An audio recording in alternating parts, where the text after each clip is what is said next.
or Watergate. Actually, James has expertise on a number of subjects. Well, what does a murder-suicide in the wrestling world have to do with a Senate race?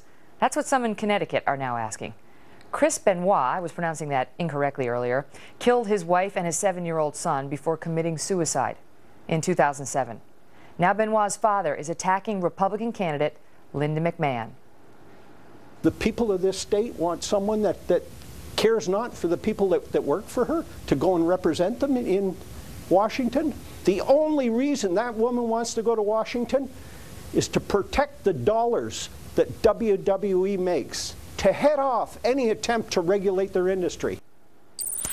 Well, Ben Ferguson is an Icon network radio talk show host, and Jamu Green is the former president of the Women's Media Center and advisor to Hillary Clinton's presidential campaign. Panel, thanks so much for being here. So this is a little bizarre. It's a little out of left field, but for some, this is a very important issue. And I want to start with you, Jamu, because Dick Blumenthal actually flew Mr. Benoit down to Connecticut and organized that press conference and was clearly putting him out there because he wants to take a shot at McMahon. You know, she says it's political a week before the campaign. You can see her point, but does it resonate, and did he raise a good point? Well, to answer your first question, I don't think this murder-suicide has anything to do with this election, and I really do have to go with Linda McMahon on this. This is, in a sense, from a wrestling standpoint, a cheap shot.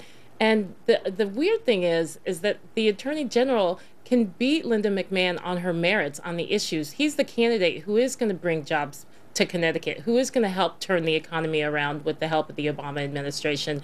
But to go after her on this issue, I think it is really a cheap shot and shouldn't be allowed in the wrestling ring, and definitely has no place in the political discourse that's taking place in Connecticut. Interesting. So maybe we have agreement between our panelists today, because I'm going to guess, Ben, you don't like it either.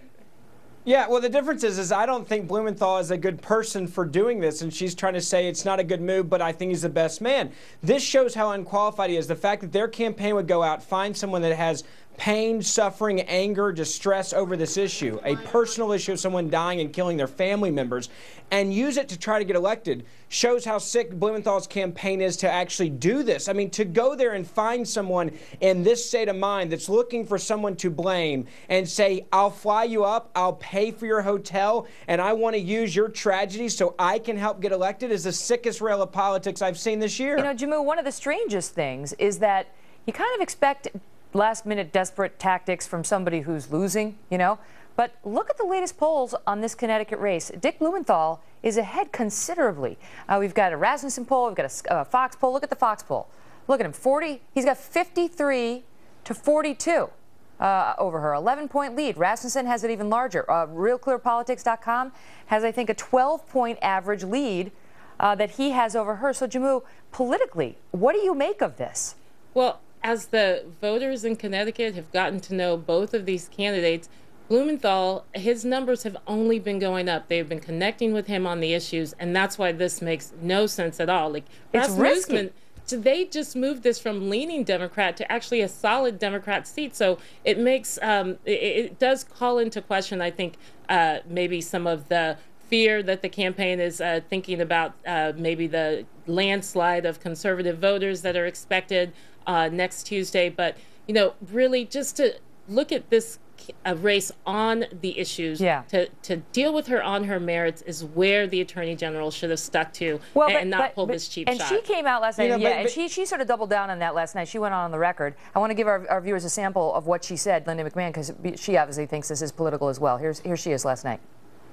It's politics as usual. The Blumenthal campaign paid for Mr. Benoit to come down, put him up in a hotel. And I think it's you know, clearly an intent to try to be a distraction from the real issues that are facing the people here in Connecticut. You know, the voters in Connecticut are looking for jobs. They're looking for the economy to turn around. And you know, to fly Chris Benoit's father down here for a press conference today was just, you know, pretty, I think, pretty reprehensible. Ben, let me just play devil's advocate for Dick Blumenthal right now, okay? Because you guys don't agree with the move. But Mr. Benoit says the reason he wanted to come out and speak to this is because he believes the only reason she is running for this position is because she's against any sort of regulatory crackdown in the WWE, and she wants to make sure she gets the power to try to prevent it. Now, if that's true, all right, so you can't dismiss that right out of hand. Maybe you want to, but let's say he has a point. Then that is something Connecticut voters have a right to know, isn't it, Ben? I think they've already exhausted that issue, though, in Connecticut. I mean, you look at it, they've talked about this. This has been an issue with her campaign she's had to deal with the entire time, is her connection to the WWE. It's been in the commercials against her. It's been her in the ring, beside the rings, the chairs. Is this the type of, person and character you want to be in Washington representing you? Everybody knew this. This, to me, shows the lack of understanding of issues by Blumenthal's campaign to think that this was necessary when you're winning. I mean, to me, it looked like it was at the point where it was almost like we're beating you and we're going to run up the score on you. We're going to trash you that much more at the end of this campaign. It's like a coach that doesn't understand when to punt instead of just trying to run up the score. And it looked personal to me. Yeah, well, sometimes it can be dangerous. We led the hour with the latest poll results in Kentucky, which are now showing, according to public policy polling, a 13-point spread in the Kentucky race. That's the biggest we've seen. Rand Paul over his Democratic opponent Jack Conway after Jack Conway came out with that Aqua Buddha ad, and that became a big issue. So there's a question about whether this kind of thing backfires when you're leading by double digits. It's